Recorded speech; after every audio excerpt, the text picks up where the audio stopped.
A warm welcome to all of you. Today we are going to start with Standard 10. First flight text, lesson number 4. The title of the lesson is From the Diary of Anne Frank. Children, Anne Frank was one of the most famous and talked about Holocaust victims. Do you know who are Holocaust victims? The victims of a large-scale destruction. In the same way, Anne Frank was also a Holocaust victim. She was a victim of a large-scale destruction which took place during the Second World War, when the Nazis took over Germany. Anne Frank was born on 12th June 1929 and she died in 1945. Children, can you believe that she died at the tender age of 16? She wrote a diary while hiding with her parents and 4 friends in Amsterdam. When Nazis took over Germany, they moved to Amsterdam.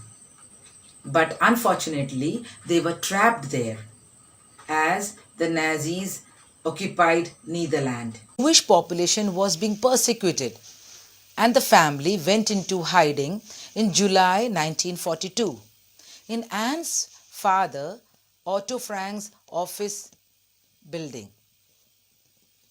They remained there for 2 years. After that, they were shifted to concentration camp. Unfortunately, Anne died there due to typhus.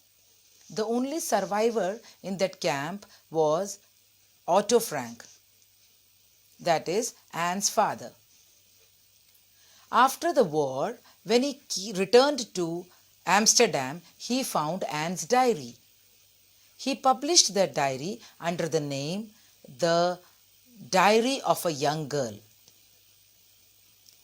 Anne was gifted with a diary on her 13th birthday. And that diary gives us a detailed account of her life from 12th June 1942 until the last entry made, that is 1st August 1944. The diary was originally in Dutch language, and children, you'll be amazed to know that this diary was one of the world's most read books. Many films, television, theatrical productions and even an opera have been based on this diary. Diary of a Young Girl. It is an autobiography which was published in 1947. Anne expresses her thoughts in a diary which was gifted to her on her 13th birthday. And she names her diary as Kitty. And she considers her diary as a best friend. She tells about her childhood, about her family, and so many other things which she has not told to anybody else. The author feels very unusual and strange to write her feelings and experiences and thoughts in a diary, as she was doing it for the first time. She feels so because she thinks that no one will be interested in reading a young school-going girl's past. Neither will she be interested in future. But later, she puts all these thoughts away and decides to write a diary. As so many thoughts and feelings were in her mind, she thought that if she'll put it in a diary, then she'll get rid of so many thoughts. As writing acts as a therapy. So finally, she decides to jot down her feelings and experiences and thoughts in the diary. She then goes on explaining that why she feels that she needs a friend. She feels that no one is going to believe her, that a young girl is so alone. But practically, she was not, because she was having a happy family with near about 30 members who can be called friends, loving aunts and a good place to stay. This depicts a clear picture of a happy family. But in the family, there was no one whom she can call as her best friend. She was having so many things in her mind, but she was not able to find a single person in the family whom she can share her feelings and thoughts. She then adds that maybe the lacking was in her, that she is not able to trust anyone so that she can share her personal or private life to them. In the last, she decides that this situation can't be changed, so she has to write a diary. So she writes a diary in which she jots down all her thoughts and feelings in that. Usually, when someone is writing a diary, they list down all the details about themselves in a formal way. But here, the author does not want to do so, as she wants to give the diary the shape of a friend, a true friend. So she names the diary as Kitty. But she thinks that one day somebody will read my diary.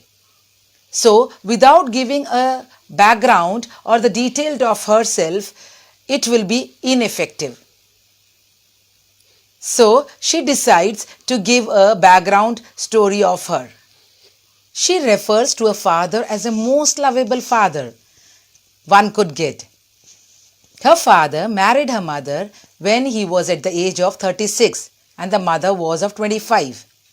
Both Anne and her sister Margot were born in Frankfurt. While Anne turned 4, her father was shifted to Holland, followed by her mother in September, while both the sisters stayed with their grandmother in Aachen. Afterwards, Margot was also shifted to Holland in December. And Anne went to Holland in February and she was brought as a gift for Margot on her birthday. In Holland, Anne was sent to Montessori Primary School. It was her first school. She started from first form, that is, she got admitted in Standard 1. She had Mrs. Cuperes, the headmistress, as a teacher in 6th form. And she says that when they were parting from each other during farewell, they both were in tears. In 1941, Anne's birthday was not celebrated well, as her grandmother fell sick and she underwent an operation. Her mother left them in January 1942. Anne misses her grandmother more than anyone else knows.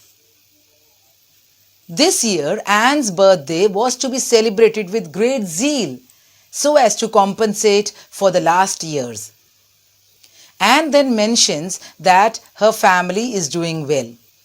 With this, she sums up her background and brings her to the present date, that is June 20, 1942, when she is writing the diary. She refers her diary as a best friend and she names it as Kitty. She mentions that how her entire class was nervous for their results as it was unpredictable. The teachers would have a meeting and they would decide about the students who would be shifted to next class or who will be kept back. All the students were making bets. Some of them had put their summer savings at stake. Anne and her friend G would make fun of the nervous boys, as the boys would say, "I'm not going to pass." And few of them consoled them. "Yes, you would." G was very a polite girl. She used to make the students keep quiet, while Anne scolded them, but none of it worked. Anne says that quarter of their class would not move forward to the next class as they would not respond or participate in any activities. She called them as dummies. But the case was not so. as the teachers will be deciding in a meeting the students who will be moved forward or to be kept back. The author says that she is not bothered about the result of her friends, as she knows that they will pass. What is bothering her was the subject mathematics. She seems to be having a tough time with this subject. But all they could do was wait for the result and not lose their hope. Tells that she has a great relationship with all her teachers except the maths professor, as the maths professor was constantly irritated by the author's talkativeness. Despite of several warnings, she did not stop talking in his class, which prompted him to give her extra homework as punishment. The first one was to write an essay on chatterbox, which she thought is a weird topic, as how could one write on that topic? But she wrote on that topic and she kept it in her bag, focused on staying quiet. When she had finished up with all the homework, she was reminded of the essay which the maths professor has given her. She started to give a deep thought. As she was thinking, she was chewing the tip of the fountain pen. This gesture signifies that she was in a deep thought. She was thinking that anyone can write on this essay simply to fill in the pages. But she wanted to put a concrete argument in support of talking.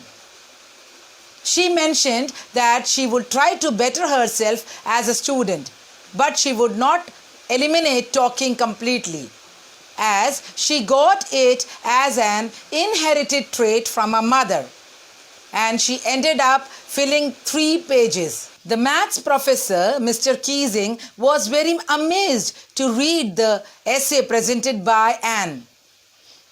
But when Anne did not stop talking in his future lessons, he got irritated and was compelled to give yet another topic. This time the topic was an incorrigible chatterbox. Children, incorrigible refers to a bad habit that cannot be changed easily. He did so because he was very much annoyed by the unstoppable talkativeness of Anne. On receiving the assignment, he did not say anything. But he lost his patience when he saw again she was talking in his classes. For that, he gave yet another essay as a punishment. This time the topic was "Quack, quack, quack," said Mistress Chatterbox. The maths professor, Mr. Keesing, scolded Anne for the 3rd time and punished her. This time the entire class started laughing. As a result, Anne had to pretend to be amused too. Children, after writing twice on a similar topic, she ran out of thoughts. Thus, her friend Sani, who was good in poetry, offered to help her to write the essay in a rhyme. The whole assignment scenario was to make Anne feel ashamed. But all the time, she made sure that she gave an effective reply, the 3rd time in the form of a poem, and that turned to be great. She wrote in a poem in a satirical way. She wrote that one day a swan father bit his 3 baby ducklings to death because of their noisy nature. To her good luck, Professor Keesing took it lightly. He recited the entire poem in the class and giving his remarks simultaneously. The author was being fortunate enough, did not undergo any punishment. She started talking uninterruptedly, and Mr. Keesing also cracked jokes every now and then in the class. Children, Hope you all enjoyed the experiences of Anne Frank. Thank you.